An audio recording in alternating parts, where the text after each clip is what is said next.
आप लोगों ने एक चीज का ध्यान रखना हमेशा कि रिकॉर्डिंग ऑन कर लीजिए मैम, बस इतना सा मेरे को याद कराना हमेशा, क्योंकि ओके। कई कई क्लासेस मेरी ऐसी होती हैं जो रिकॉर्ड ही नहीं होती। बच्चे भी इतने मस्त और मैं भी इतनी मस्त कि पूरी क्लास खत्म और रिकॉर्डिंग ही नहीं हुई। उनको क्लास दोबारा देनी पड़ जाती है मुझे। तो इसलिए आप लोग ये चीज ध्यान रखिए, है ना। चलो थोड़ी छोटी छोटी छोटी सी मुझे अपनी अपनी इंट्रोडक्शन दो, और उसके बाद मुझे बताओ कि क्यों सीखना चाहते हो लाल किताब। सबसे पहले मैं सभी से क्वेश्चन करती हूँ कि क्यों सीखना चाहते हो, रीजन बताओ। विजय जी पहले आप बताइए, सबसे ज्यादा मुस्कुराहट आप ही के चेहरे पे है। बताइए क्यों सीखना चाहते हो। आवाज नहीं आ रही आपकी, आप खोलिए, आवाज आ नहीं रही। मेरी तरफ से तो अनम्यूट हो आप, चेक करो एक बार, कुछ दिक्कत आ रही है। ऑन ऑफ करके देखो एक बारी साउंड को। चलो गोपाल जी जब तक आपसे बात करते हैं तब तक वो साउंड चेक कर लें जरा अपनी। जी नमस्कार जी। नमस्कार नमस्कार जी, बताइए। पता नहीं क्यों एकदम 96 के आसपास ही कुछ इंटरेस्ट एकदम डेवलप हुआ। तो हम्म। पढ़ाने वाला तो कोई मिला नहीं स्टेशन पे, जैसे टाइपिंग करता था तो बुक्स लेता रहता था, पढ़ता रहता था, लेता रहता था, पढ़ता रहता था, बस उसी इसमें ही अपना होता गया। हम्म बहुत सारी खरीद रखी, यहाँ तक कि ये 1952 वाली किताब जो है वो भी ले रखी है मैंने। हम्म और आपका ये प्राशरी की तो किताब है, बहुत सारी रखी हुई है मेरे पास, हम्म बहुत नोट्स इकट्ठे हैं। हम्म। तो वो राइट। बस अपने आप इंटरेस्ट सा बना और वो हो गया। जिन जानकारी है, लेकिन एज क्या है बात आप लोगों की, ये जितने भी लोग यहाँ बैठे हैं आप लोगों की सबकी एज जो है वो लगभग 48 के आसपास होगी लगभग। मैं 53, 54। ठीक है, आप 48 क्रॉस 46। कर गए। और बाकी दो जने छोटे लग रहे हैं मुझे, दो तीन जने छोटे भी लग रहे हैं, ऐसी बात नहीं है, सब 48 वाले नहीं है। नहीं 54 जी, 54 है। आप 54 हो, ठीक है। आप तो हम्म। क्रॉस कर गए, राहु केतु की उम्र भी क्रॉस कर गए आप तो। आपने तो दोबारा से वो साइकिल शुरू कर दिया। जी। ठीक है, बहुत अच्छी बात है।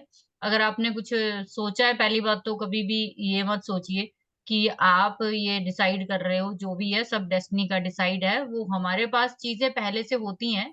आप सभी लोग देख लेना, सबका लिंक जो है ना वो एस्ट्रोलॉजी से बहुत साल पहले से होगा, लेकिन उसको लिंक अप करने का टाइम जो है वो अब आया आपको। तो वो कोई ना कोई प्लेनेट जी जी आपको हेल्प कर रहा होगा जो आपको इधर लेकर आया, वरना इतने साल नहीं हुआ तो अभी कैसे हो जाता। अभी भी लोगों की उम्र निकल रही है, निकल जाती है ना। चलिए अंकुश जी आप बताइए अब मुझे, जी। लाल किताब बस क्यों, वही दीदी लाल जैसा किताबी उन्होंने क्यों मेरे को सीखनी है वो चाहिए मेरे को आंसर। नहीं, वैदिक का तो थोड़ा बहुत जानकारी थी, हम्म पर ये 15-20 साल से लगा हुआ हूँ उसके पीछे हम्म सीखने के लिए। हम्म पर कोई मौका ही नहीं मिल रहा, कहीं चांस नहीं मिल रहा। जैसे आपने हम्म कहा, बिल्कुल सही कहा कि हम्म जब वक्त आता है हम्म, तभी होगा। तभी बिल्कुल होगा। सही बोला है, बिल्कुल बिल्कुल। फिर आपके पास पैसे हो ना हो, लेकिन आपको सिखाने वाला मिल जाएगा। मिल जाएगा, बिल्कुल बिल्कुल और ठीक है। कई बार ऐसा होगा कि पैसे हाथ में होते हैं लेकिन उसके बावजूद भी सिखाने वाला नहीं मिलेगा आपको, नहीं मिल पाता, है बिल्कुल ना। सही तो बात है। इसका मतलब डेस्टिनी जब तक वो डिसाइड नहीं करेगी तब तक कुछ नहीं हो सकता है, ठीक है। हाँ जी बिल्कुल अमित जी, बिल्कुल सही है। अमित जी आप बताइए। मैम सेम हेयर, डेस्टिनी बोल सकता हूँ मैं इसे। बाकी वैदिक की है मैम अबाउट 14 years बैक। अच्छा। तो 44 एज है। हम्म। उसके बाद मैम लाल किताब का एक था कि भी ये करनी है, कोई मिल ही नहीं रहा था मैम। वैसे तो मैं भी पता नहीं देखिए। कितना पढ़ा पाऊंगी, बट चलो अपनी तरफ से जो मुझे आता है ना वो सारा का सारा दे देना मैंने, बाकी थोड़ा बहुत आप कर लेना, ठीक है। जरूर। और बहुत अच्छी बात है। अमित जी आप बताइए क्या चल रहा है। अभी आवाज आ गई आपकी, अमित अमित नहीं सॉरी, अमित अमित, अमित ही हाँ बोल रहा आपका था। Amit, sorry sorry, Vijay ji. Hello, मेरी आवाज आ रही है अभी? जी अभी आई है, अब आई है। हाँ, अच्छा अच्छा, ठीक है, स्पीकर का कोई तो प्रॉब्लम था। हाँ कुछ नहीं, बस प्रॉब्लम। मैडम, बस 2019 में मैंने स्टार्ट किया एक्चुअली। हम्म। बहुत सारे ट्रबल्स थे, बहुत कुछ, मतलब पता नहीं चल रहा था कि क्या हो रहा है लाइफ में। हम्म बहुत सारा ये था, बट फिर वीडियोस देखना चालू किया। केपी मैंने की है, वास्तु एस्ट्रो वास्तु किया है। हम्म। लाल किताब के बारे में बहुत सुना था, करना था, मैंने बुक्स भी ली है। हम्म बट मतलब नहीं हो, ये अच्छा कोर्स नहीं मिल रहा था। बट आज हम्म। आपने जो अभी इंट्रोडक्शन दिया तो सोचा कि चलो करेंगे चलो क्या जी। लेट्स सी, हाँ देखते हैं कितना सीख पाते हैं। ठीक है सार्थक जी आप आओ।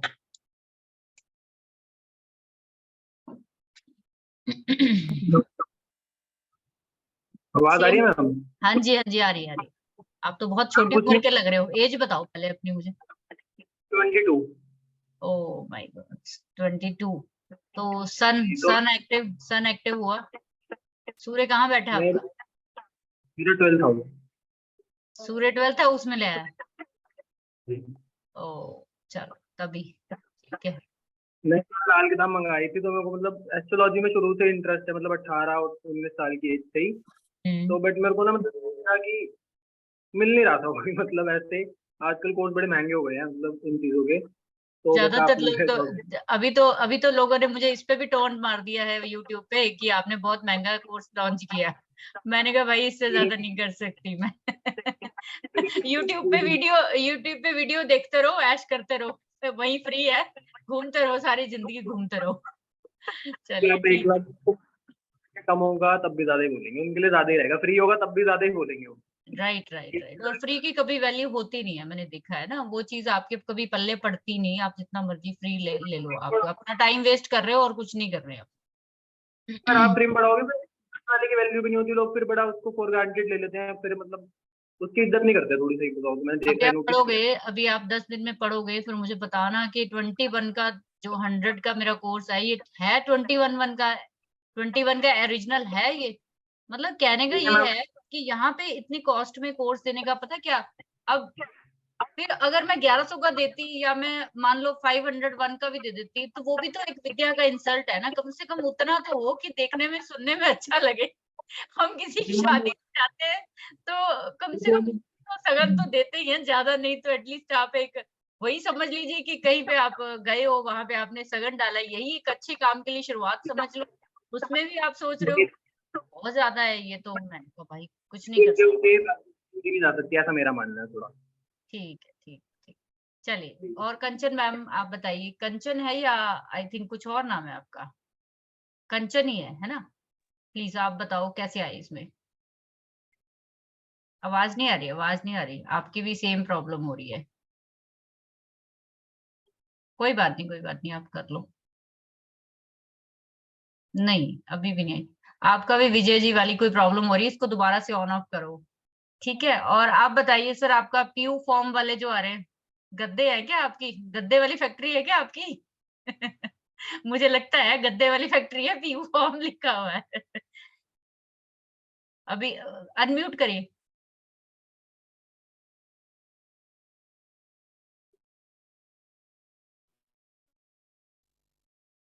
अनम्यूट नहीं कर पा रहे क्या? हेलो। हाँ जी, हाँ जी, हो गया, हो गया। गुड इवनिंग मैम, आशीष बोल रहा हूँ। एक्चुअली में मेरी मेल आशीष, आईडी है आशीष, आशीष, मेरी अच्छा। जी ठीक है, ठीक है, मेरी अभी मेरे आईडी को है नाम पीयूष। ध्यान रहेगा ना सबका। हाँ, अपने नाम मेरे को जी ध्यान। जी मैम। ठीक है, ठीक है, तो कैसे आ गए इसमें? आप आपसे बात हुई है मेरी 1-2 बार, है ना? हाँ, मेरी बात हुई है आपसे। ठीक है, ठीक और है। मैम सितंबर में मैं आया था, हम्म, लाल किताब में पढ़ रहा हूँ, हम्म, और खाली पढ़ रहा हूँ, समझ में तो आ नहीं रहा है कुछ। कैसे कहते नहीं, बिना गुरु के ज्ञान नहीं होता। चलो, गुरु तो मैं बस नहीं वही कह सर्च सकती कर हूँ रहा अपने था। आप को। बस इतना है कि जितना मुझे आता है मैं अपने सभी को कहती हूँ कि जितना मैंने पढ़ा है उतना जी आप लोगों को बता दूंगी। और अगर नहीं भी कुछ आता है तो उसको रिसर्च कर लेंगे, फिर बता देंगे। कोई दिक्कत वाली बात नहीं, सारी उम्र सीखने के लिए पड़ी है। तो कभी भी किसी से इतना एक्सपेक्ट मत करिए कि वो तो अब पता नहीं आया है तो मुझे क्या देके जाएगा। तो ऐसा कुछ नहीं है, जितना उसको आता है उतना ही देगा वो। और हो सकता है, बस मेरा ये नेचर है, हमेशा रहा है कि जितना प्रॉमिस किया उससे मैं ज्यादा ही देकर उठती हूँ। और ताकि उसको कभी भी गिला ना हो, उस बंदे को कभी रिग्रेट ना हो कि हमने दिया और हमें कम मिला है। ठीक है, तो संजय डोगरा जी, मैम आपका नाम संजय है? नहीं मैम, मेरा नाम सारिका है। सारिका, ये मेरे ओके ओके। हाँ, हाँ जी मैम, ये मेरे हस्बैंड का नाम। हस्बैंड का लैपटॉप है तो उनके ठीक है, नाम से। ठीक है, ठीक है, ठीक है। तो आप कैसे आ गए इसमें मैम? मैम वैसे इंटरेस्ट तो है मुझे आप इसमें। कहाँ से हो? बात जम्मू में हो? जम्मू नहीं, साइड से? शिमला से, हिमाचल प्रदेश, शिमला शिमला, से। वही मेरे को देखने से लग रहा है कि आप कहीं ठंडी जगह पे बैठे हुए हो। हाँ जी, हाँ जी, हाँ जी मैम। तो अच्छा। मैम, हाँ मैम, मैंने वैदिक का किया मैम, मनीष जी, सर से, लुधियाना अच्छा, से। जी। हाँ जी, हाँ जी। तो मैम आपका मैंने यूट्यूब में देखा था, पर मुझे बहुत अच्छा लगा। पर मुझे लाल किताब में कुछ पढ़ के ना, उसके जो साइड ब्रैकेट में कुछ ऐसी चीजें लिखी होती हम्म, हैं कि वो देख के डर जाने वाली डर वर्डिंग जाने वाली चीजें होती हैं। हाँ, फिलॉसफी है ना, सारी फिलॉसफी है। Yes ma'am. फिर वो हाँ क्लियर होनी बहुत जरूरी थी मैम। फिर आपका मैंने देखा तो बहुत अच्छे ढंग से आप बहुत क्लियर करते हैं मैम। चलो तो फिर देखते हैं क्या करते हाँ हैं। जी, नहीं नहीं मैम, फिर मुझे अच्छा लगा, चलो ठीक है, मैं जुड़ ओके, गई। Thank you. Nitin ji, Nitin Malik, unmute होइए मैम। Okay ma'am. नमस्कार मैम। जी जी जी। हाँ मैम, मैंने 12th क्लास में लाल किताब पढ़ी थी, हमारे पड़ोस में ओहो, थी पंडित जी। हाँ जी, 12th क्लास में मैंने पढ़ी थी। अच्छा। और उस टाइम ये पंडित जी डी वशिष्ठ जी जो थे, तो हम्म लाल किताब अमृत के नाम से उन्होंने लॉन्च की थी, वो जन्म पत्रिका बनाते थे उससे। हम्म। मैंने फर्स्ट टाइम उनसे बनवाई थी, तो जब से ही मन में इच्छा है पढ़ने की। लेकिन सर्विस में टाइम में आर्मी में सर्विस करता हूँ मैम, टाइम नहीं और अभी मिलता ना। जी हाँ, ये यही टाइम यही मिला नहीं बस तो वो टाइम ही नहीं आया असल में ना, टाइम ही नहीं आया था। टाइम आएगा तो कुछ करोगे ना। जी सारी जी, बस बात यही है मैम। तो टाइम की है। सही बात है। चलिए रह गई अब गैलेक्सी M21। मैम मुझे अपना नाम बता दीजिए। मैम नैन्सी हूँ। नैन्सी, अच्छा, आपसे सबसे पहले बात हुई थी। ओके, हाँ, हाँ क्रिश्चियन हूँ एक्चुअली। और हमारे एक्चुअली रिलीजन में नहीं करते हैं, लेकिन मुझे पहले से ही बहुत शौक है। तो अच्छा, मुझे वैदिक का थोड़ा नॉलेज है, बीएनएन का भी थोड़ा बहुत नॉलेज है, थोड़ा बहुत वास्तु ठीक भी है। आता है। और लाल किताब मुझे पता नहीं, लेकिन मैं खींच चली आती हूँ उस तरफ, लाल किताब की तरफ। आई ठीक डोंट है नो व्हाई। ठीक है ठीक है ठीक है ठीक है, आपने कोई देखा बात होगा कि नहीं। मैं कितना क्यूरियस थी ज्वाइन करने के लिए, कंटिन्यूअसली मैं आपके आपका मैसेज मैसेज। बहुत ज्यादा आ रहे थे। वैसे मैं सच में बोलूँ ना तो आपकी वजह से मुझे ये लॉन्च करना पड़ा। मैं बार बार आप मुझे बार बार नॉक कर रहे थे कि मैम यस कब मैम। करोगे, मैम कब करोगे। मेरा मन नहीं था, आप पूछेंगे नहीं, अभी मेरा मन नहीं था। मेरे यहाँ पे स्टूडेंट बैठे हैं, उनको वैदिक से यहाँ पे कन्वर्ट करना पड़ा कि आप पहले पता वही नहीं, कर लो, मुझे आप बहुत पहले वही कर लो, बाद में देखते हैं वैदिक का क्या करना है। पहले मुझे वही सीख लो। बहुत ज्यादा पता नहीं क्यों, लेकिन बहुत ज्यादा मुझे मैं वो आई वाज कुदरती है, कुदरती बात है। हाँ जी, कुदरती बात है। ठीक है, आस्था मैम आपसे बात करके बस क्लास स्टार्ट करते हैं। बताइए कहाँ कूद गए आप, लाल किताब में क्यों आ गए आप? हेलो हाँ जी मैम। जी मैम, आवाज आ रही है आपको? जी जी, आ रही है, बताइए यहाँ कैसे आ जी गए आप? मैम, पता नहीं क्यों इंटरेस्ट डेवलप हो, म्यूट हो गए आप। इंटरेस्ट डेवलप होता क्या, तो बस। चलो बहुत अच्छा है, स्टार्ट करते हैं फिर आज की जर्नी। ये जो एक चीज आप लोग हमेशा ये चीज ध्यान रखिए कि जो भी चीज आप, एक तो मैं जब पढ़ाऊं आपके दिमाग में जो भी क्वेश्चन है ना, वो बीच में नहीं बोलना है किसी ने भी। आप लोगों ने बोलना है एंड में, जिसका भी होगा वो आराम से नोट करके रखो, तसल्ली रखो, मैंने बात करके ही जाना है सबसे, मेरी आदत है। आज नहीं होगी तो कल होगी, लेकिन होगी। अच्छा, टू दी पॉइंट ही बात करेंगे।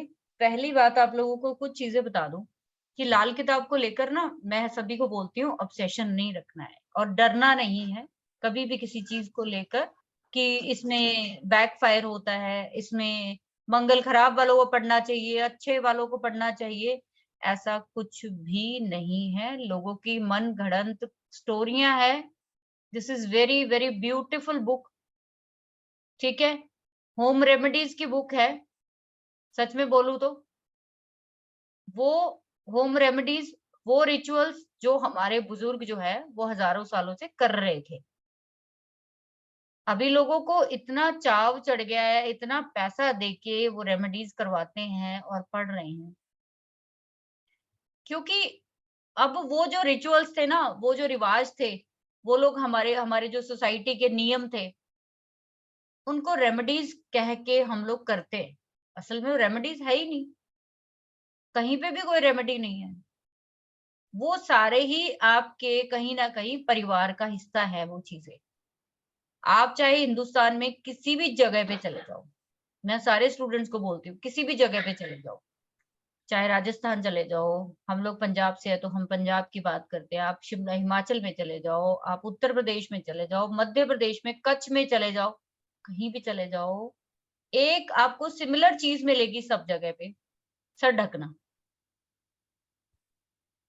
तो सर ढकने की जो प्रथा है, अगर हम कहें कि वो सिर्फ हमारे सिखिज्म में है या हिंदुइज्म है, जी नहीं।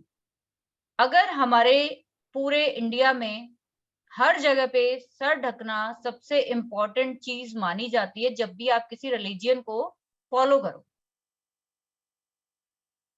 तो फिर उसमें ये बात कहाँ से आ जाती है कि उसमें ये लाल किताब वाले ही कर सकते हैं या ये बताते हैं इसलिए करना चाहिए।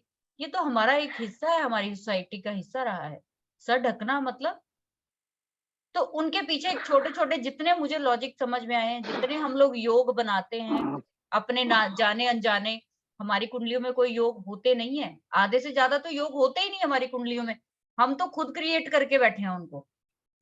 असल में क्या था कि जब ये बुक बनी, लिखी गई, पंडित जी ने जब ये लिखी, आप सभी पास्ट जानते हो उनका, सभी का, तो उस पे मैं नहीं जाऊंगी ज्यादा।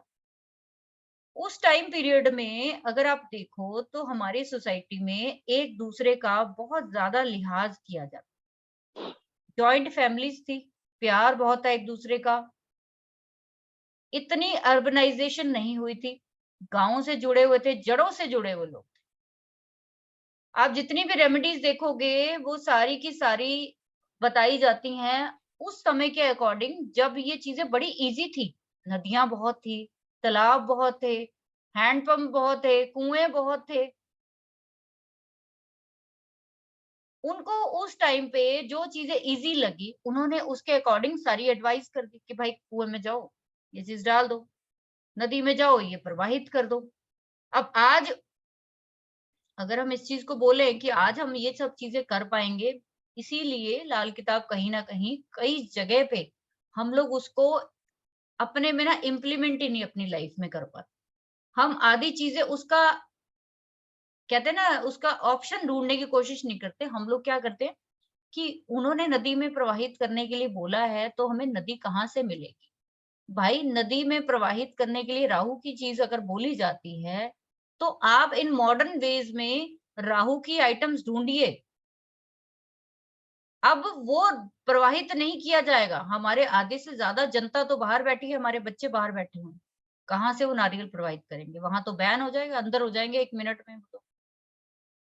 तो आपको अब क्या करना पड़ेगा? इसमें कोई एक तरह की रेमेडी तो नहीं बताई गई, इसमें बहुत सारे तरीके से रेमेडीज को बताया गया कि आप क्या कर सकते हो। आप प्लैनेट की चीजें प्लैनेट को दे सकते हो, प्लैनेट की चीजें प्लैनेट के रिश्तेदारों को दे दो, प्लैनेट के जानवरों को दे दो, प्लैनेट की जगह पे दे दो। ठीक है, तो अगर हम जो बात करते हैं कि प्रवाहित करके ही उसका इलाज हो सकता है, उसके अलावा सबसे इंपॉर्टेंट चीज अगर मैं आप लोगों को बताऊं तो इन रेमेडीज का सीधा सा एक मतलब है कि आपको सबसे पहले रेमेडी करने से पहले अपने आप में जो है ना वो फीचर उस प्लैनेट के चेंज करने। सैटर्न आपको लोगों की कुंडली में खराब है, भूल जाइए, जितना मर्जी प्रवाहित कर दो, जितना मर्जी सैटर्न का दान दे दो, कुछ नहीं हो सकता अगर आप गरीब लोगों को तंग करते। आप घर आई लेबर को क्या करते हो? 250 रुपए कहकर उसको 225 रुपए दे। जिन लोगों का सैटर्न खराब होगा सबसे बड़ी निशानी, लेबर से बहस बहुत करते हो, अपने से छोटे दर्जे के लोगों से 10-10 रुपए के लिए, 20-20 रुपए के लिए लड़ते हो, रिक्शे वाले से मार पिटाई कर देंगे, तूने इतने पैसे बोले थे, इतने कैसे ले लिए तुम। तो आप एक तरफ तो 50-50 हजार रुपए देकर रेमेडीज करा रहे हो, इतनी इतनी महंगी कंसल्टेशंस ले रहे हो, आपने वो लॉजिक तो नहीं समझा। तो मैं ये गारंटी देती हूँ आपको कि अगर आप लोग लाल किताब सीख रहे हो तो आपका कोई प्लैनेट खराब है तो सबसे पहले उसके एट्रीब्यूट को, खराब प्लैनेट को अपने में से हटाइए, उस आदत को हटाइए। सबसे पहले मेन पर्पस ही यही था लाल किताब करने का। वो पर्सन, मुझे किसी ने यूट्यूब पे मैसेज दिया कि मैम सारा ड्रामा चल रहा है यूट्यूब पे, ठीक है, और पैसा कमाने का धंधा है, जिस बंदे ने बुक लिखी है उसने तो 2 रुपए भी नहीं कमाए और आप लोग यहाँ पे लाखों रुपए कमा रहे। तो मैं कभी भी किसी को यूट्यूब पे आंसर नहीं देती, लेकिन कल मुझे बहुत दुख हुआ।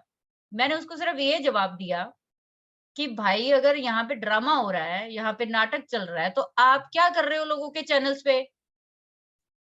कहता मैं ड्रामा देख रहा हूँ। मैंने कहा ड्रामा नहीं देख रहे हो, आप अपना जुपिटर और सैटर्न खराब कर रहे हो। लोगों को जज करने का हक आपको किसने दिया? और दूसरी बात, इस तरीके से तो सारी दुनिया के स्कूल बंद हो जाने चाहिए। सारा कुछ तो बुक्स में लिखा हुआ है, पेरेंट्स खरीद लाए 2-4 हजार की, क्यों दे रहे हो लाखों रुपए भाई फीस? बंद कर दो स्कूल। तो इसलिए ये जो एट्रीब्यूट है, आपको देखते ही समझ आ जाना चाहिए इस बंदे का कौन सा प्लैनेट खराब। सैटर्न खराब होगा ना, जजमेंटल, टोटल जजमेंटल होगा बंदा। जितना जज करेगा दूसरों को, उतना अपनी जिंदगी हल करेगा प्रोफेशन की। जो फ्रस्ट्रेटेड लोग होते हैं ना, सैटर्न खराब वाले होते, जिंदगी में खुद तो कुछ कर नहीं पाए, तो वो मौका ढूंढते हैं कि दूसरों को किस तरह से नीचा दिखाया जाए ताकि मेरी आत्मा को संतुष्टि मिले कि मैं ठीक हूं। वो क्या कर रहे हैं, हम जब किसी को जजमेंट करते हैं कि मैं ठीक हूं आप गलत हो, आप किसी का कुछ नहीं कर रहे हो, आप अपनी आत्मा को सेटिस्फाइड कर रहे हो कि मैं ठीक हूं, तुम गलत हो। तो यहाँ पे सिंपल सी चीज कहने का मतलब यह है कि लाल किताब सीखना चाहते हो सीखो, लेकिन अपने आप में आप जिस दिन चेंज ले आए ना, उस दिन ये लाल किताब आपको चुटकियों में सब कुछ दे देगी। मैंने कभी भी नहीं सोचा था कि मैंने कभी पैसा कमाना है जिंदगी में। मैंने बहुत बहुत अपनी जो है ना, अपनी डॉटर की हेल्थ की वजह से इस फील्ड में आई मैं, कि मुझे देखना था कि ऐसा कौन सा प्लेनेट है जो उसको ठीक नहीं होने देता, और वो इतने सालों की हो गई, कभी उसकी मेडिसिन बंद क्यों नहीं होती। और उसकी, क्योंकि मेरी मरकरी की दशा चल रही थी, पहले 6 साल जो है, मुझे किसी ने बोला था आज से 5 7-8 साल पहले कि जब आप मरकरी की छठे साल क्रॉस करोगे, 7वें साल में आओगे, तो आप में सब कुछ बदल चुका होगा। आप एक उस मुकाम पे होगे जिस पे आपने कभी सोचा भी नहीं होगा, क्योंकि आपने मरकरी की दशा में वो रास्ता अपना लिया है जो आपको अब छुटकारे की तरफ ही लेकर जाए। क्योंकि अगर आप लोग जानते हो तो जो हमारी बुद्ध की दशा होती है ना, वो महात्मा बुद्ध की दशा है असल।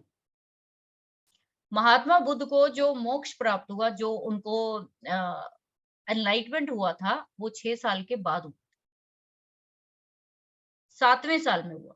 तो कहा जाता है कि जब भी बुद्ध की दशा किसी की है, तो पहले 6 साल उसकी जिंदगी के किसी भी पर्सन के, आप लोग भी चेक कर लेना अपने आने वाले टाइम में नोन के, कि वो 6 साल उसकी जिंदगी के वो होंगे जो उसको किसी ऐसे रास्ते पर जाने पे मजबूर कर देंगे जो उसने कभी भी जिंदगी में नहीं सोचा, और उसके बाद उसका रास्ता जो है वो खुले। सबसे इंपॉर्टेंट दशा हमारी बुद्ध की होती, जिनकी भी बुद्ध की दशा है उनको 7वें साल में एनलाइटमेंट होनी ही होनी।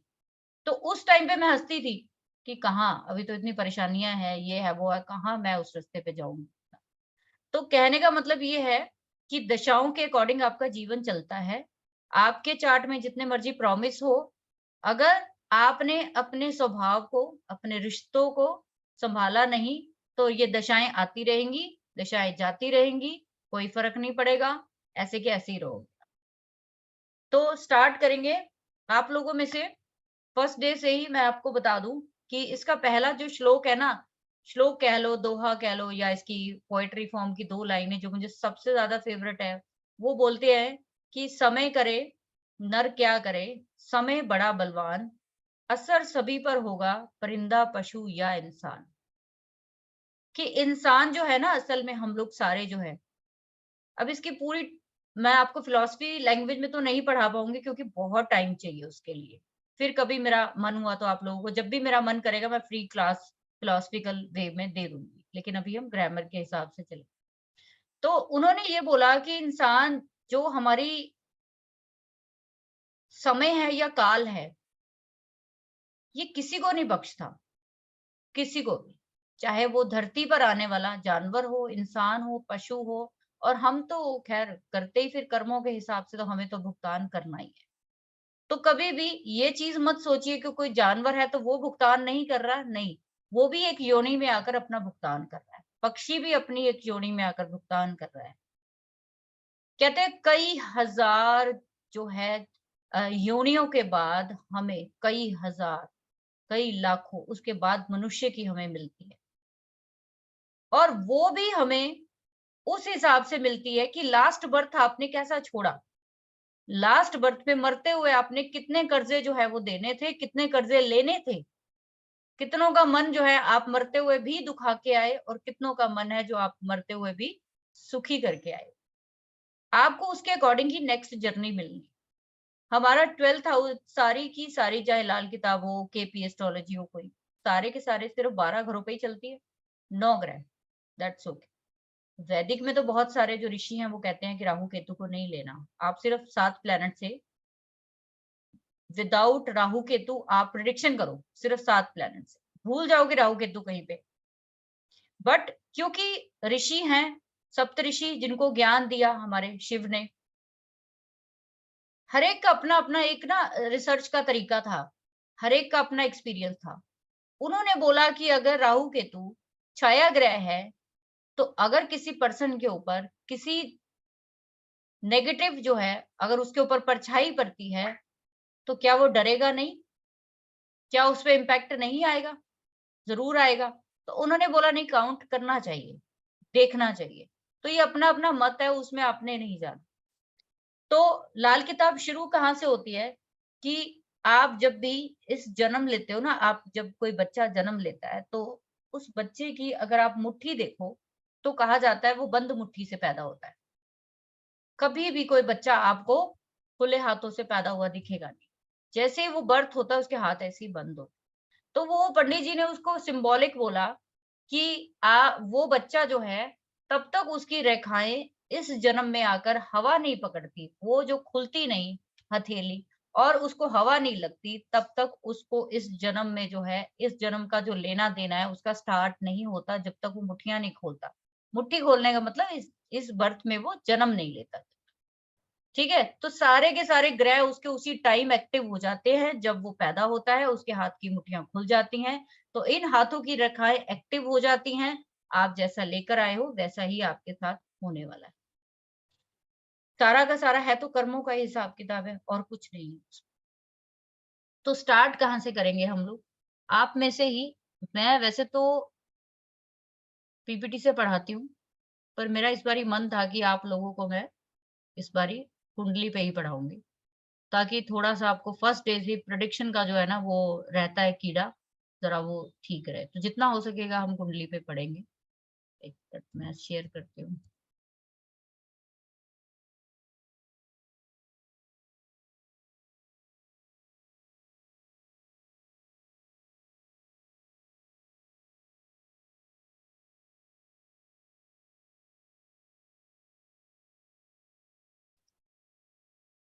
दिख रही स्क्रीन सभी को?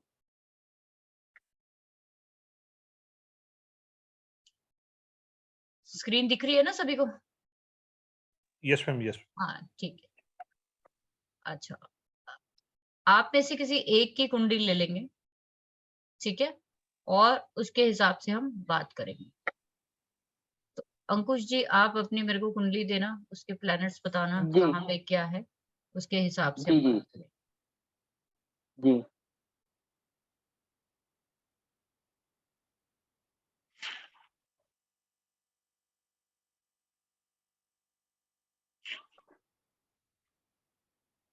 दीदी धनु लगन है अब यहाँ पे इसमें। लगन की बात आएगी पहले। वैदिक जी जो चार्ट बनता है, वैदिक जो चार्ट बनता है हमारा, वो बनता है हमारे लगन के नंबर के बेस पे। किस पे बनता है? लगन नंबर के बेस पर। आपका धनु लगन है 9 नंबर का, बट जी यहाँ पे कहानी सिंपल सी है कि इस नंबर को क्रॉस कर दो। जी आप सभी ने अपने लगन में लिखे हुए नंबर को क्रॉस कर देना है। अब क्रॉस कर दिया तो यहाँ पे काल पुरुष कुंडली जिसको हम बोलते हैं, जो शुरू होती है सिर्फ और सिर्फ एक नंबर से।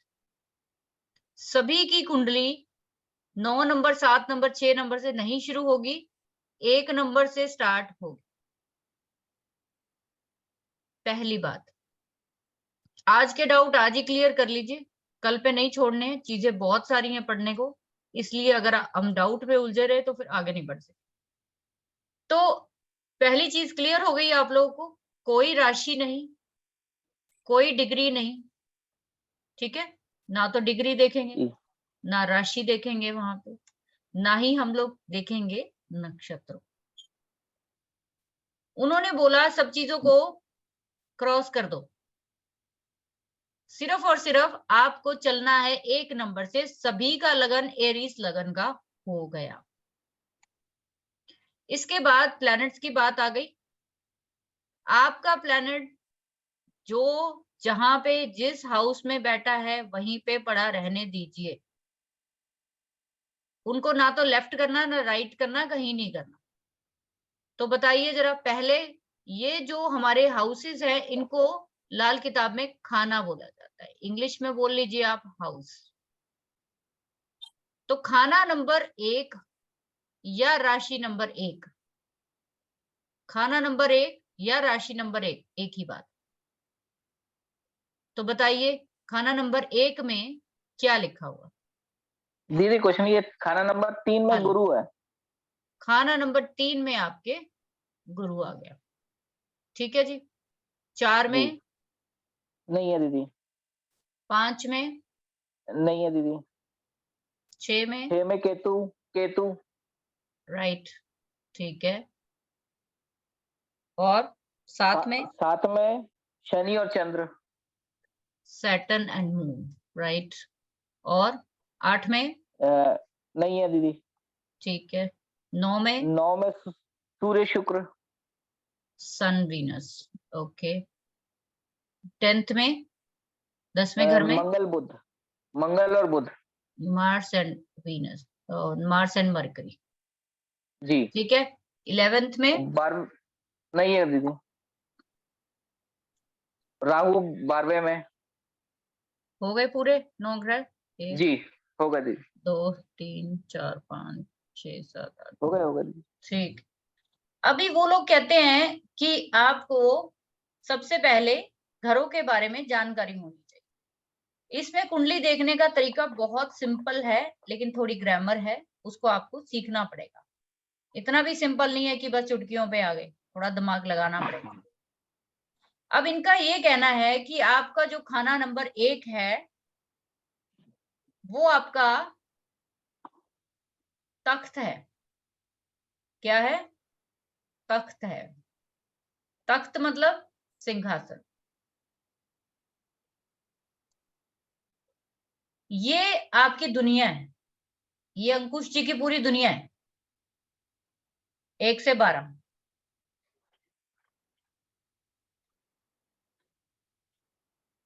इनका जो पहला खाना जिसको हम तख्त कहते हैं, जब ये दुनिया में आए तो इनकी दुनिया का कोई राजा ही नहीं था। क्यों? क्योंकि तख्त जो है वो खाली पड़ा हुआ, यहाँ पे कोई प्लेनेट नहीं। तो पैदा हुए यहाँ पे प्लेनेट ना होने की वजह से सबसे बड़ा लॉस कि राजा ही गायब है यहाँ से, सिंहासन से क्या गायब है? राजा ही गायब है। देश कौन सा मिला? बिना राजा वाला। देश कौन सा मिला? बिना राजा वाला। तो कैसा देश होगा ये बताओ, अंकुश जी बताओ, कैसा देश होगा? परेशान वाला दीदी, भटकने वाला, पता ही नहीं दुनिया में हाँ हो क्या रहा भटकने है, वाला, क्या हो रहा है, पता ही नहीं किसने क्या देना है, खुद को ही नहीं पता। तो जब किसी का भी खाना नंबर 1 जो किस चीज का होता है, वो आपकी अपनी आइडेंटिटी का होता है। क्या होता है? अपनी आइडेंटिटी का होता है। वहां पे जिनके भी लगन में या खाना नंबर 1 में जिनके भी कोई प्लेनेट नहीं है, आप लोग 10-12 लोग बैठे हो, मुझे बताओ कि क्या वो लाइफ में अपनी आइडेंटिटी को निकाल पाए आज तक? आज तक वो अपनी आइडेंटिटी को ढूंढ रहे हैं कि नहीं ढूंढ रहे? बिल्कुल। तो उनका कहना है कि ये जो खाना नंबर 1 है ये राजा है, इसके सामने वाला जो घर है वो वजीर का है। राजा आप होते हो, वजीर आपकी वाइफ होती।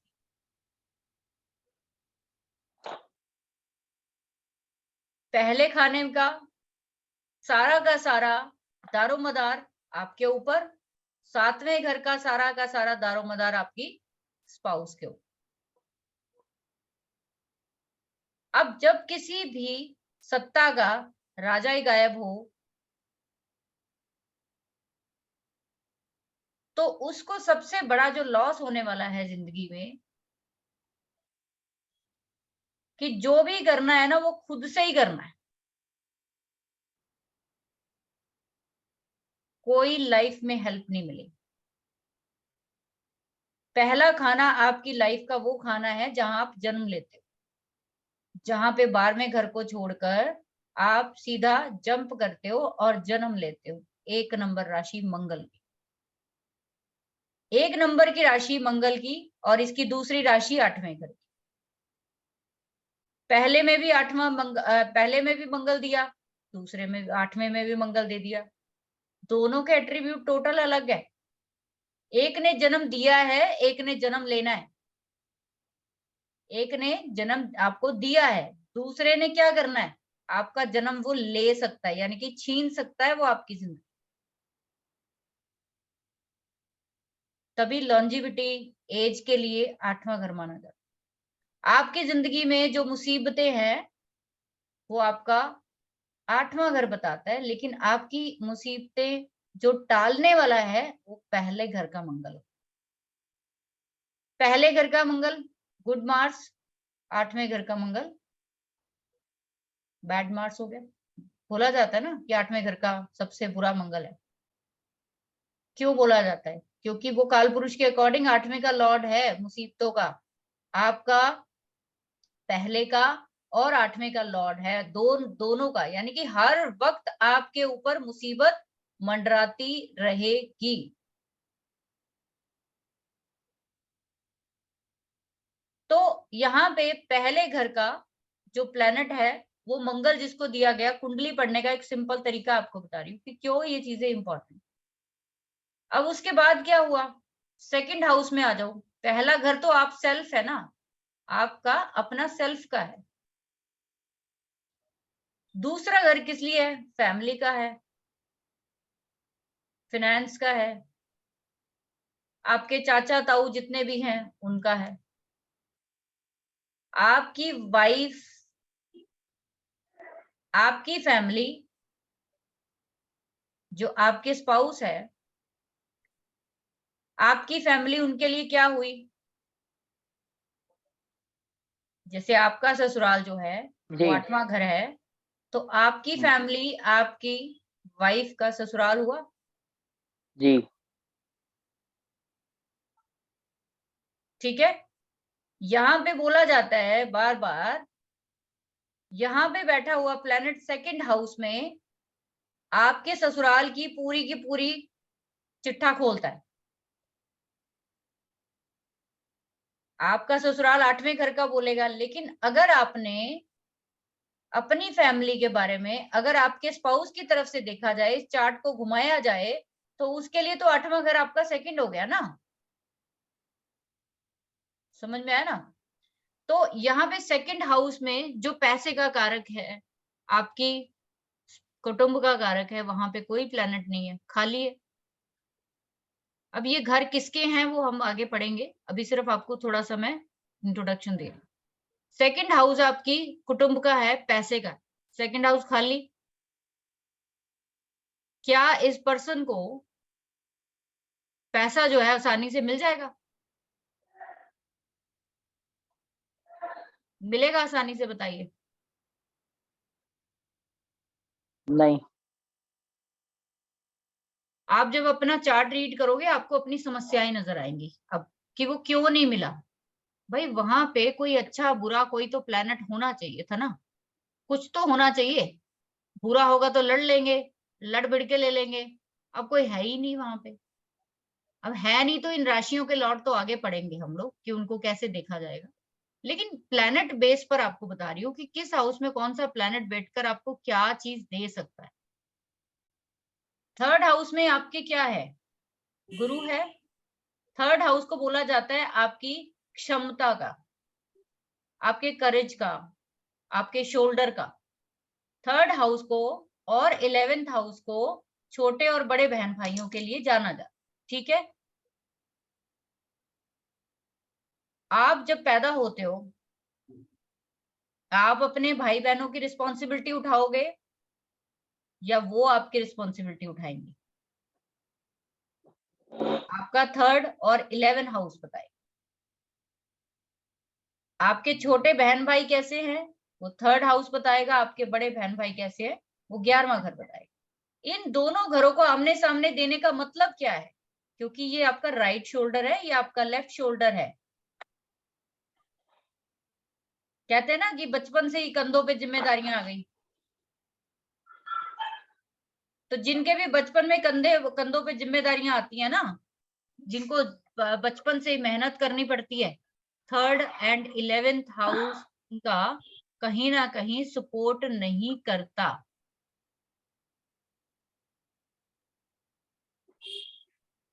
दूसरा, इनका प्लैनेट जैसे गुरु है, गुरु प्लैनेट ये तो दिखाता है कि छोटे बहन भाई जो है वो हो सकता है पढ़े लिखे हों,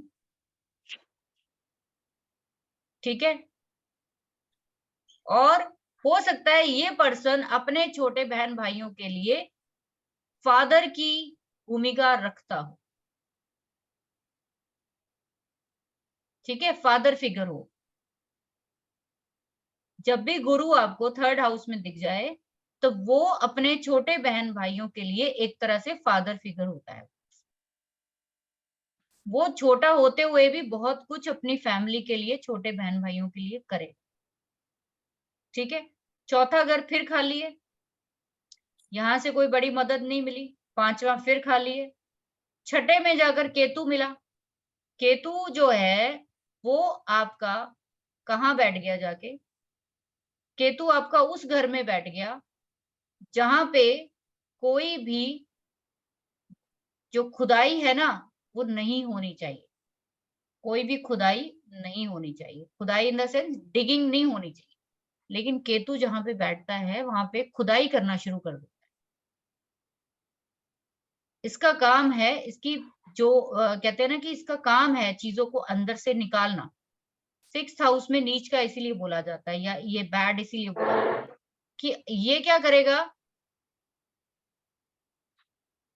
आपके जो नाना परिवार है, आपका जो नाना परिवार है, जो मामा परिवार है, उनकी जड़ें हिला देगा ये।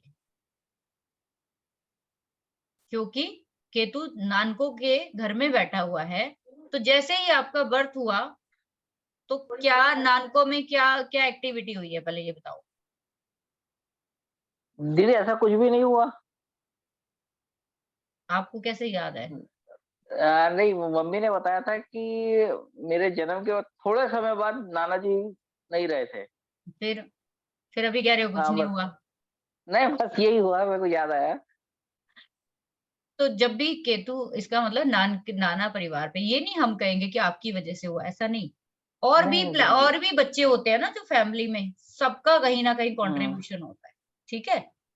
तो यहाँ पे आपका जो प्लेनेट बेस पे हम लोग जब कुंडली देखते हैं, इसमें हम लोग क्या करते हैं कि सबसे पहले आप लोगों को पता होना चाहिए, पहला घर सेल्फ का है, दूसरा घर आपकी फैमिली का, तीसरा छोटे बहन भाइयों का, और जितनी भी हिम्मत करते हो वो हो गया। चौथा आपके घर का एनवायरनमेंट, भूत प्रेत बाधा जब भी होगी तो आपके चौथे घर का प्लेनेट जो है अगर नेगेटिव है तो आपके घर में कुछ ना कुछ ऊपरी बाधा जरूर मिलेगी। राहु केतु शनि मंगल कुछ भी आ जाएंगे, घर में बाधा मिलेगी, चाहे कुछ भी हो जाए, ठीक है। नहीं भी है तो ऐसे लोगों को महसूस होती है कि मेरे घर में है। 5वां घर आपके पिता का है, 5वां घर आपकी कॉलेज लाइफ की एजुकेशन का है, आपकी कह लीजिए उस ब्रेन का है, इंटेलिजेंस का कारक। 5th हाउस इंटेलिजेंस का है, ठीक है। 6th हाउस आपका जॉब का जैसे कहते हैं और नानकों के लिए गिना जाता है। और दूसरा क्या है कि आपकी लाइफ की जितनी डे रूटीन्स होती हैं वो सारी की सारी 6th हाउस से देखी जाती है। 7th स्पाउस का है, लेकिन 7th आपकी आपकी जिंदगी में जो सामने वाले लोग हैं वो 7th हाउस है। आपको कैसे लोग मिलते हैं जिंदगी में वो 7th हाउस बताता है। अच्छे मिलेंगे, बुरे मिलेंगे, आपको हेल्पिंग मिलेंगे या आपको डिच करने वाले मिलेंगे, मिलेंगे जो जैसे 7th हाउस में प्लेनेट है वैसे ही आपके सामने के लोग। सामने इन द सेंस कि आप मान लो एक बिजनेसमैन हो, आपके क्लाइंट कैसे होंगे? आपके क्लाइंट होंगे जैसे 7th हाउस में बैठा हुआ प्लेनेट होगा, वैसे ही क्लाइंट मिलेंगे। ठीक है, इसीलिए यहाँ पे जब मैलिफिक होते हैं तो बोलते हैं पार्टनरशिप मत करिए, क्योंकि आपके सामने वाला पर्सन आपको धोखा दे सकता। ठीक है, मैरिज में दिक्कत आएगी यहाँ पे अगर मैलिफिक में। 8वें घर को बोला जाता है आपके ससुराल के साथ, 8वें घर को ससुराल के साथ, और अनचाही मुसीबतें, वो जिनको बिना कमाए लॉटरी, सट्टा, शेयर मार्केट, अचानक से बिना कमाए क्लेम्स मिल जाना, करोड़ों रुपए के किसी मरने के बाद, जरा सी सेवा की और उस बंदे ने क्या किया, कोई क्लेम उसके नाम पे लगा गया, तगड़ी रकम उसको मिल गई। 8वां घर कुछ भी दे सकता है, कुछ भी। तभी हम लोगों की जो जर्नी है वो 8वें घर से जोड़ी जाती है कि आप डिग करते हो, खोदते रहो, चलते रहो। अगर इसमें से कौन सा हीरा, मोती, सोना निकल आए, आपको पता नहीं चलेगा, आपकी जिंदगी बदल जाएगी। लगातार डिगिंग, लगातार खोदाई, वो आपको 8वां घर बताता। और हम लोग यही काम करते हैं, रोज नई कुंडली, रोज नया चीज, रोज नई चीज। और ये करते करते आप देखना किसी ऐसी जगह पे पहुंच जाओगे जब लोग आपको रिस्पेक्ट देने लगेंगे। और क्या होगा कि ये 8वां घर जो आपसे खुदाई करवा रहा है ना, इस टाइम आप जो चीजें सीख रहे हो, ये इसके सामने जो है ना, बिल्कुल 2nd हाउस है पैसे का। आपको पता भी नहीं चलेगा कि ये काम करते करते कब पैसा आने शुरू हो गया। ठीक है ना। 9वां घर आपके पिता का होता है। 9वां घर आपकी जो ज्ञान आप मेरे से ले पा रहे हो वो है। 9वां घर आपके गुरुओं का होता है और आपके ट्रेडिशंस का होता है, जो आपके रीति रिवाज है ना आपके खानदान के, वो 9वां घर है। अगर यहाँ पे लाल किताब में पितृ ऋण के लिए बोला जाता है, तो वो लोग बोला जाता है कि अगर 9वें घर में आपके गुरु के दुश्मन ग्रह बैठ जाते हैं, स्पेशली बुध, तो समझ लीजिए कि उस पर्सन को कोई दैवीय मदद नहीं मिलेगी, उस पर्सन को ज्ञान नहीं मिलेगा, गुरु नहीं मिलेगा, बहुत भटकना पड़ेगा, तब जाके उसको रास्ता मिले। तो आपको जो मार्गदर्शन मिलता है ना जिंदगी पे, 9वां घर देता है, वो नहीं मिलने वाला आपको अगर वो खराब हो गया। वहां पे दुश्मन ग्रह बैठ, जैसे राहु यहाँ पे किसी का है 9th हाउस में, ऐसे लोग क्या करते हैं ना, धर्म का घर है, अपना धर्म छोड़ के कोई और ही चीज अपना, नए धर्म की तरफ चले गए। क्योंकि राहु को क्या चाहिए, चेंज चाहिए, उसको नया स्वाद चाहिए, रोज उसको नया स्वाद चाहिए। जहां भी राहु है ना आपकी कुंडली में, उसको कुछ नया चाहिए, नया टेस्ट चाहिए, राइट। तो इसीलिए यहाँ पे राहु जो है बोला जाता है, देखते ही बोल देते हैं हम लोग कि भाई किसने आपकी फैमिली में धर्म परिवर्तन किया है, किसने अपने रिवाजों को तोड़ा है। और साफ साफ वो लोग एक्सेप्ट करते हैं कि हाँ हम लोग नहीं मानते हैं, हम लोग उस चीज को इतना नई चीजों को लेकर चलते हैं, और वही चीज उनको परेशान कर। तो 9वां घर आपके रीति रिवाजों को बताता है, आपके धर्म को बताता है, आप कहाँ जाओगे, किस धर्म की तरफ जाने वाले हो। 10वां घर जो है वो आपका लाल किताब में बोला जाता है कि आपके जो कर्म है ना, अब ये कर्म आपका प्रोफेशन भी हो सकता है, ये कर्म आपके डेली रूटीन के जो सारी जिंदगी हम कर्म करते हैं वो, तो बुनियाद है ये, इसको हम लोग बोलते हैं बुनियाद है किसकी, कर्मों की।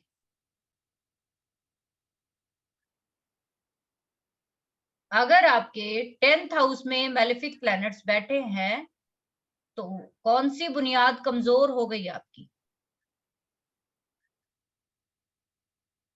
कर्मों की बुनियाद, काम धंधा सेटल नहीं होगा, कुछ ना कुछ आपकी लाइफ में पंगा रहेगा काम को लेकर, मेहनत करने के बावजूद आपको पंगा रहेगा लाइफ। तो किसी भी आपके कर्मों की बुनियाद ही अगर हिल गई है तो आप क्या समझते हो कि आप कहीं कामयाब हो सकते हो? 11th हाउस को बोला जाता है न्याय करने की जगह, ठीक है, न्याय करने की जगह लाल किताब में बोला जाता है। अब ये न्याय करने की जगह 11th हाउस को ही क्यों बोला गया? कारण ये है कि 10वें घर में किए हुए आपके कर्मों का लेखा जोखा, उसका हिसाब किताब जो है वो 11वें घर में होगा। आपने गलत किया है वैसा ही मिलना है, अच्छा किया है तो वैसा मिलेगा, मेहनत की है तो जिंदगी में गेन प्रारब्ध जरूर मिलेगा, नहीं किया है तो आपको नहीं। तो हिसाब किताब जो आपकी जिंदगी का है ना, सारा का सारा, हम लोग क्या करते हैं वैदिक में क्या बोलते हैं, 11th हाउस हमारे क्या है ना, बेनिफिट्स का है, गेन्स का है हमारी जिंदगी। इन्होंने सीधा सा भाषा दी कि न्याय करने की जगह। तो न्याय किस चीज के बारे में होगा? पैसे का न्याय कह सकते हो, बड़े बहन भाइयों के साथ आपका कैसा रवैया है उसके साथ कह सकते हो। तो आपकी लाइफ में जितना भी जस्टिस या इनजस्टिस हुआ है 11th हाउस के प्लैनेट बताते हैं। 12th हाउस में बोला गया, 12th हाउस को बोलते हैं हम लोग समाधि का, समाधि का खाना, इसको समाधि बताया गया। अब यहाँ पे समाधि देखिए, बात जो है वैदिक की भी मिलती जुलती लगेगी आपको, और इसमें तो छोटे छोटे शब्दों में बिल्कुल बहुत बड़ी बड़ी बातें कर दी गई। हम लोग क्या कहते हैं कि 12th हाउस में मेडिटेशन करनी चाहिए, 12th हाउस आपको परा विद्याओं में ले जाता है, 12th हाउस आपको इंट्यूशंस देता है। इन्होंने बोला समाधि की जगह है। यहाँ पे समाधि की जगह बताने का सिंपल सा मतलब है कि आपको यहाँ बैठकर जो आप पीछे सारे 11 घरों में काम करके आए हो, यहाँ बैठकर सोचिए, यहाँ पे बैठकर उन चीजों के बारे में विचार करिए। अगर आपने 12वें घर में बैठे हुए प्लैनेट्स को, अगर वो नेगेटिव है उनको ठीक नहीं किया और पॉजिटिव है उनके अकॉर्डिंग नहीं चले, तो कहते हैं दुनिया से जाने में बहुत परेशानी हो। जितना 12th हाउस मैलेफिक होगा दुनिया से जाने में उनको बहुत दिक्कत। दूसरा, जितना 12th हाउस में मैलेफिक प्लैनेट्स हैं लेट गो नहीं करते, ये लोग लेट गो नहीं कर पाएंगे कभी भी जिंदगी। समाधि की जगह बताई गई है कि हाथ जोड़िए और सब कुछ भूल जाइए, अपने आप को एक ऐसी मुद्रा में लेकर जाइए कि पिछला जो कुछ भी किया है उसको हम छोड़ के आए, छोड़ दिया।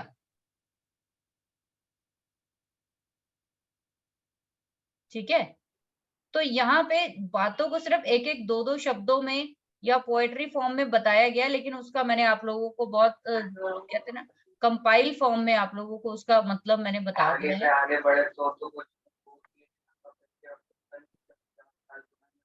ठीक है,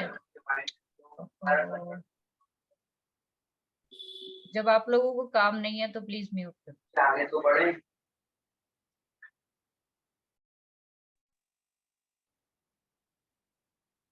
ठीक है, तो इस तरीके से आपने इसको देखना है। अभी हम चार्ट देखना शुरू करेंगे कि चार्ट कैसे देखा जाता है। ठीक है,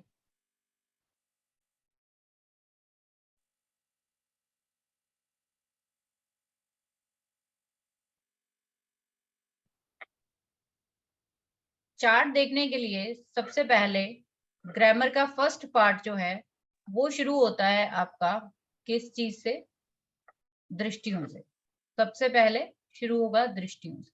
बीच बीच में आपको प्लैनेट्स के बारे में सब कुछ बातें होती रहेंगी, जहां जगह आपको डिटेल देनी होगी मैं देती रहूंगी। ठीक है, तो यहाँ पे आप लोगों को सबसे पहले दृष्टियां जो है वो बताना। तो दृष्टियों को लेकर जब बात होती है तो सबसे पहली दृष्टि जो लगती है यहाँ पे, वो दृष्टि लगती है 1st to 7 में।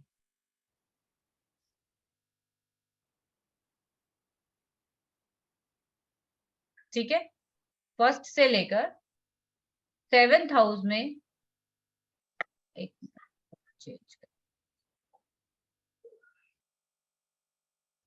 पहली दृष्टि जिसको बोलते हैं हम लोग 100% की दृष्टि, जो कहाँ जाती है, फर्स्ट से सेकंड में। ये फर्स्ट हाउस है, ये 7th हाउस है।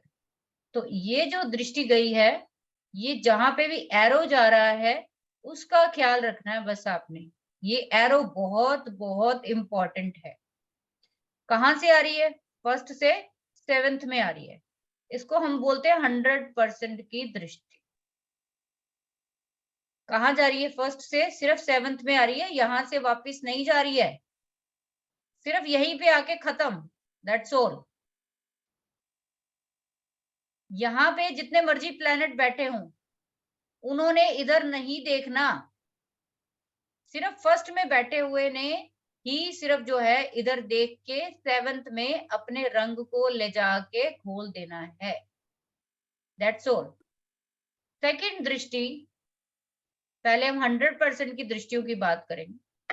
तो सेकंड दृष्टि हमारी आ गई, वो भी हमारी 100% की है। कहाँ से जा रही है, 4th से जा रही है 10th में। 200% की दृष्टियां मेजर 1 से 4 में, 1 से 7 में जाएगी, 4 से 10th में जाएगी। यहाँ पे सिर्फ जाएगी, ये वर्ड ध्यान रखना, सिर्फ जाएगी, वापस नहीं आएगी। मान लीजिए यहाँ पे मंगल बैठा है किसी का, वो अपना रेड कलर जो है वो कहाँ लेकर जा रहा है, वो रेड कलर अपना, यहाँ मान लीजिए फॉर एग्जाम्पल मरकरी बैठा है, तो उसने अपना पूरा का पूरा रेड कलर जो है वो किस में प्लस कर दिया है, मरकरी में। अब यहाँ पे अगर आप गूगल पे चेक करेंगे तो green colour plus red colour, इनको प्लस करके देखो कौन सा रंग नया बनेगा। जो भी कलर बनेगा, जिस भी प्लैनेट का वो कलर होगा, वही रिजल्ट आएगा। ये थोड़ी सी सर्च की चीज है, यहाँ पे मैंने बोला हिंट में बात की, आप ये चीज सर्च कर लेना, कौन सा प्लैनेट किसका है, वहां पे कौन सा है, वो कौन सा कलर नया बन रहा है, वही प्रकार का असर वहां पे आ रहा हो। अब इसने, मंगल ने क्या किया है, अपने पूरे के पूरे गुण जो है वो जाके मरकरी को दे दिए हैं।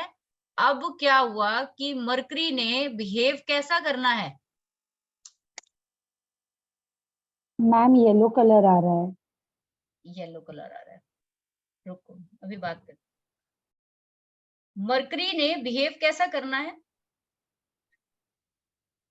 मार्स की तरह, मंगल की तरह। क्योंकि जब हमारे ऊपर किसी का अटैक होता है तो हम क्या हो जाते हैं, कमजोर हो जाते हैं।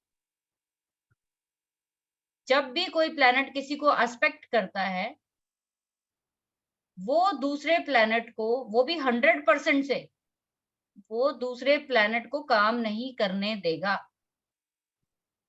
वो अपना पूरा का पूरा असर उसमें डाल देगा कि भाई मेरे अकॉर्डिंग चलना है तुम्हें। अब यहाँ पे बोला जाएगा अगर कि इस बंदे की, जिसका भी चार्ट होगा XYZ, सिस्टर जो है वो हो सकता बहुत गुस्से वाली,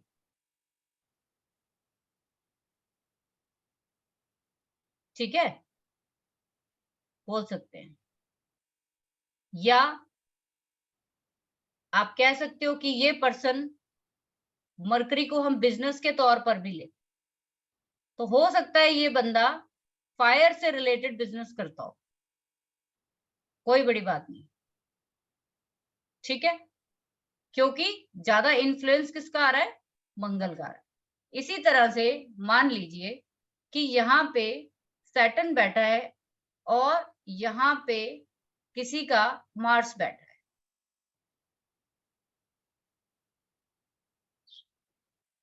सैटर्न जो है 4th हाउस में बैठा है और किसको देख रहा है, पहली बात तो वो अपने घर को देख रहा है, लेकिन वहां पे अपने घर को तो वो नुकसान देगा नहीं कभी भी, लेकिन वहां पे वो पूरा का पूरा ले जाकर उसने क्या किया, मंगल में असर डाल दिया पूरा, तो ऐसे में क्या बोलेंगे आप कि ऐसे पर्सन का, प्लीज म्यूट करिए जिनके पीछे से पे हो आवाज तो नीचे से। तो ऐसे पर्सन का हो सकता है काम जो है वो मंगल से रिलेटेड हो सकता है लैंड से रिलेटेड हो सकता है, कंस्ट्रक्शन से रिलेटेड हो सकता है, ठीक है। तो इसका मतलब ये हुआ कि जो जो 100% की दृष्टियां हैं वो बहुत बुरे तरीके से जो है वो दूसरे प्लैनेट को इन्फ्लुएंस करती हैं। उस इन्फ्लुएंस की वजह से उसका जो सामने वाला जो प्लैनेट है उसका पूरा स्वभाव जो है वो बदल जाता है। अभी तक आपको लग रहा होगा कि नहीं मंगल बैठा है, इस पर्सन का उच्च का बैठा हुआ है और इसके साथ ये हो रहा है वो हो रहा है, लेकिन असल में देखा जाए तो वो सारा राज वहां पे किसका चल रहा होगा? शनि का। इसी तरीके से अगली दृष्टि को हम लोग लेंगे। इस दृष्टि को हम लोग बोलते हैं 50% की, ठीक है, जो कहां से आएगी?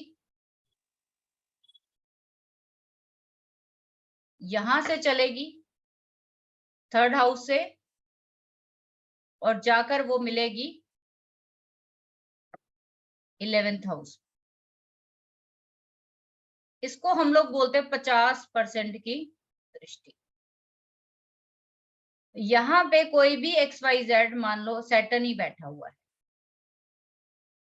कोई भी XYZ है, अब उसने क्या किया है, भेज तो रहा है दृष्टि वो 11th में, लेकिन आधी उसका असर जो है वो आधा ही जा रहा है। यहाँ पे मंगल ही बैठा है, मान लो असर वो मंगल में बिठा तो रहा है, लेकिन यहाँ तो वो पूरा राज कर रहा था ना, यहाँ पे 50-50 मामला हो गया, आधी मंगल की चलेगी आधी शनि की चलेगी।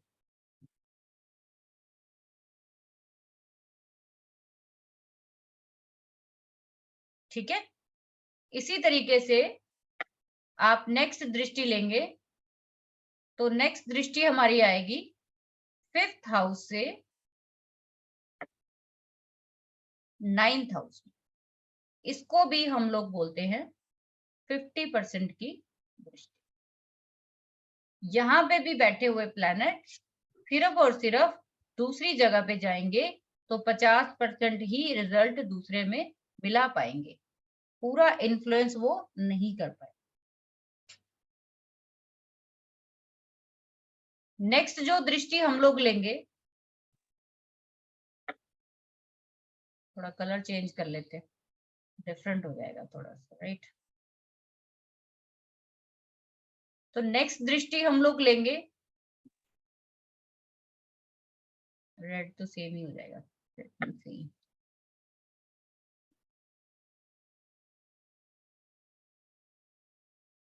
ठीक है,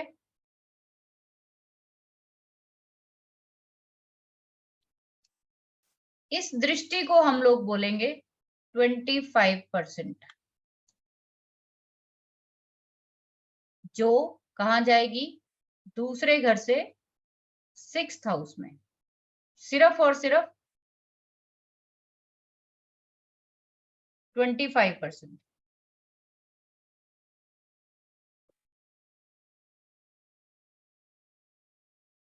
अब आप ये देखो कि जो भी प्लेनेट हमारा दूसरे घर में बैठा होगा वो अपना 1/4 असर जो है वो किस में भेज रहा होगा?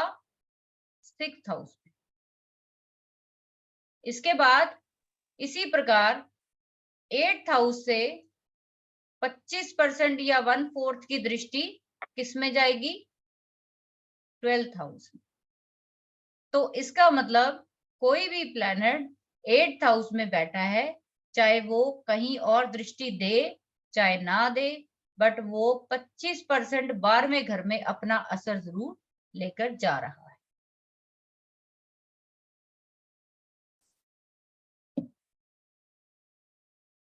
ठीक है जी।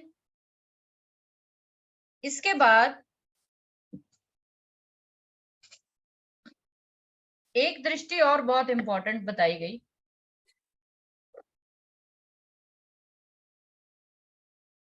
जो जाएगी 8th हाउस से 2nd हाउस,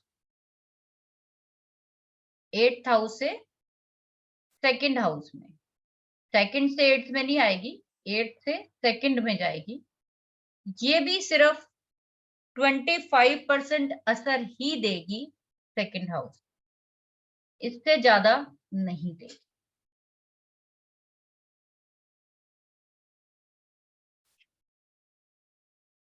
क्लियर है सभी को यहां तक? किसी को कुछ पूछना है तो पूछ सकते हो अभी, फिर आगे चलो। मैम सभी प्लैनेट्स की जो 7वीं दृष्टि होती है वो इसमें काउंट नहीं होगी क्या? नहीं,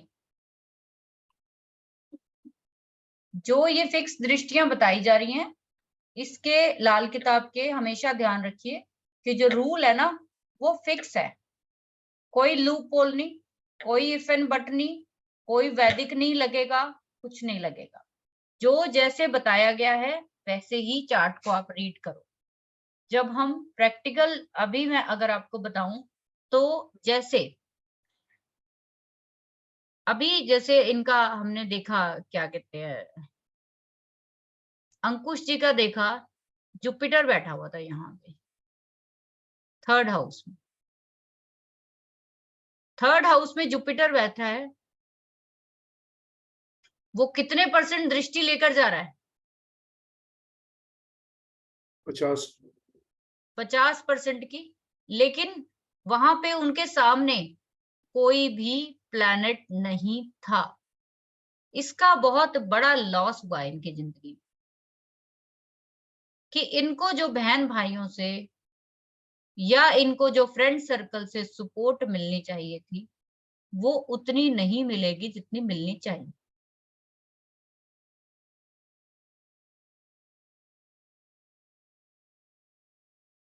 हाँ जी अंकुश जी बताओ।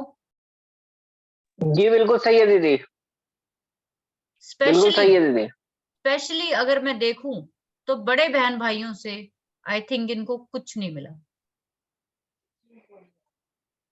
थोड़ा सपोर्ट है, बड़े भाई का है, बिजनेस साथ में कर रहे हैं हम। अब देखो ना 50% ही है ना। हाँ थोड़ा क्यों है बताओ, 50% ही है। वो 50 आपका है, 50 उसका है, समझ 50-50 पे ही बात चल रही है। जी बिल्कुल, है ना, इस तरीके से। अब आप दृष्टियों का इधर तक समझ गए हो, आगे अगली दृष्टियों की बात करेंगे। ठीक है, तो इसमें यही बेसिक दृष्टियां ये है। अब आगे और भी दृष्टियां हैं, वो हम आगे की बात करते हैं। मैडम एक क्वेश्चन पूछूं? जी बताओ। ये जो दृष्टि जो भी है तो इसका जो प्लैनेट जो दृष्टि कर रहा है मतलब सामने वाले हाउस को, तो बेनिफिक है या मैलिफिक है उसके ऊपर भी डिपेंड करेगा, या जैसे 1st to 7th बुरी दृष्टि रहेगी, या मतलब अगर प्लैनेट अच्छा है, जुपिटर बेनिफिक प्लैनेट है तो डिपेंड बेनिफिक करेगा, दृष्टि? नहीं वो भी डिपेंड करेगा। अगर अगर बेनिफिक देख रहा है, बेनिफिक को तो नेचुरल है, वो फर्क तो पड़ेगा।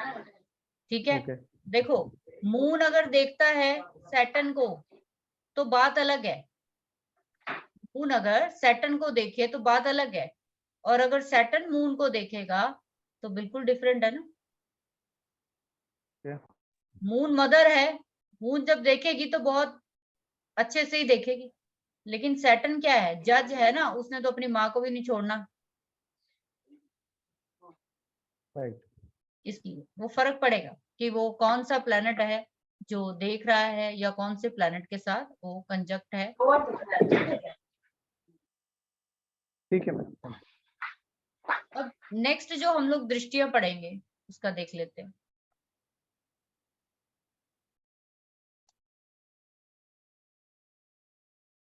समझ में आ रहा है ना ये मेथड? ठीक है, या पीपीटी से ही पढ़ा दूं?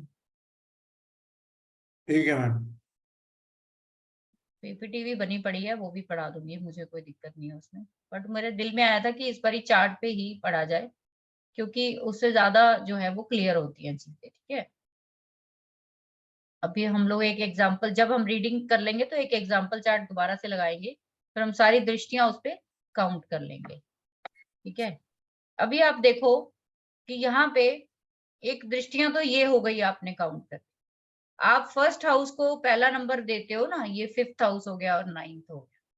देखो भृगुनंदी जो लोग जानते हैं, वो लोग जानते हो ना आप लोग कि ट्राइन जो है एक बहुत बड़ा जो है वो उसका मेन थंब रूल है। इन्होंने भी 1, 5 और 9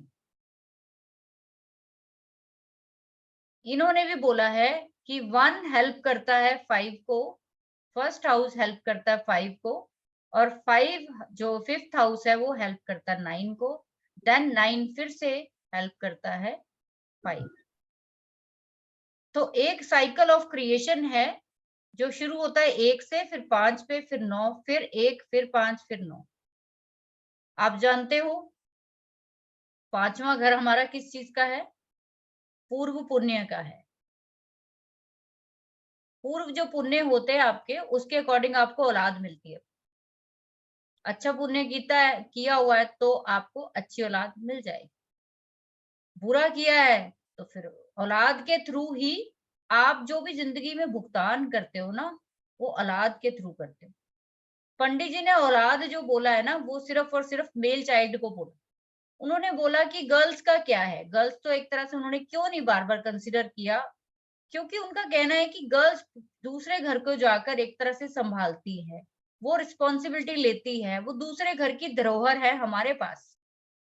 तो हमारा जो असल में जो लेना देना है वो हमारे अपने मेल चाइल्ड से देखा जाएगा कि आपका पूर्व पुण्य कैसा है, तो आपकी औलाद आएगी। अब ये औलाद जो है पीछे से क्या लेकर आई है, वो उसका 9th हाउस बताएगा। अगर आपकी औलाद कुछ अच्छा करके आई है जिंदगी में पीछे, आपकी औलाद जो बच्चा पैदा हुआ है, लड़का पैदा हुआ है, अगर वो कुछ अच्छा करके आया तो उसका फ्यूचर भी अच्छा होगा। तो 9th हाउस को फादर के घर से जोड़ा जाता है, तो मतलब फादर की जिंदगी में भी वो कुछ अच्छा मुकाम देगा। अब यहाँ औलाद ही आपकी खराब आई है, तो वो फादर को भी क्या देगी, मुसीबतें देगी कि नहीं देगी? अपना फ्यूचर खराब, फादर के लिए भी मुसीबत। अब ये फादर के लिए मुसीबत घूम के जो प्रेशर आएगा वो आपके ऊपर ही आने वाला है। तो ये जो 159 की, इसको इन्होंने नाम दिया है आपसी मदद। इसको बोला गया है आपसी मदद की दृष्टि। इनका कहना है कि इस ट्राइन में कोई प्लैनेट बैठे हैं अगर सिर्फ 1, 5, 9 में, अब यहाँ पे भी एक कॉन्ट्राडिक्शन हो सकता है। बहुत जगह इन्होंने हिंट दिया, उस रूल को आगे अगर आप इम्प्लीमेंट करना चाहो तो ये जो रूल है वो किसका है? ये भृगुनंदी का रूल। अगर उन्होंने 1, 5, 9 में बोला है तो क्या ये ट्राइन यहां नहीं लग सकता? राइट? क्या ये ट्राइन यहां नहीं लग सकता? बिल्कुल लग सकता है। तो मना कहीं नहीं किया गया। अब वो चीज को एक्सटेंड करते नहीं हम लोग, या उसको करना नहीं चाहते डरते हुए, पर आप कर सकते हो, कोई दिक्कत वाली बात नहीं है। अगर कोई प्लैनेट उनका कहना है कि 1, 5, 9 की दृष्टि में बैठे हैं, तो वो चाहे दुश्मन हो, चाहे वो आपसी दोस्त हो, उन्होंने एक दूसरे के पीछे ढाल बन के खड़े होना ही होना है। क्योंकि आप अपने बच्चे को हमेशा मदद करोगे ही करोगे। आपकी औलाद जैसी भी हो, आप उसको मदद करते हो ना। 7 खून भी करके आते हम, फिर भी उसके लिए केस लड़ने को तैयार हो जाए। ठीक है? तो इसी प्रकार बोला जाता है। तो आपका बच्चा भी कहीं ना कहीं आपका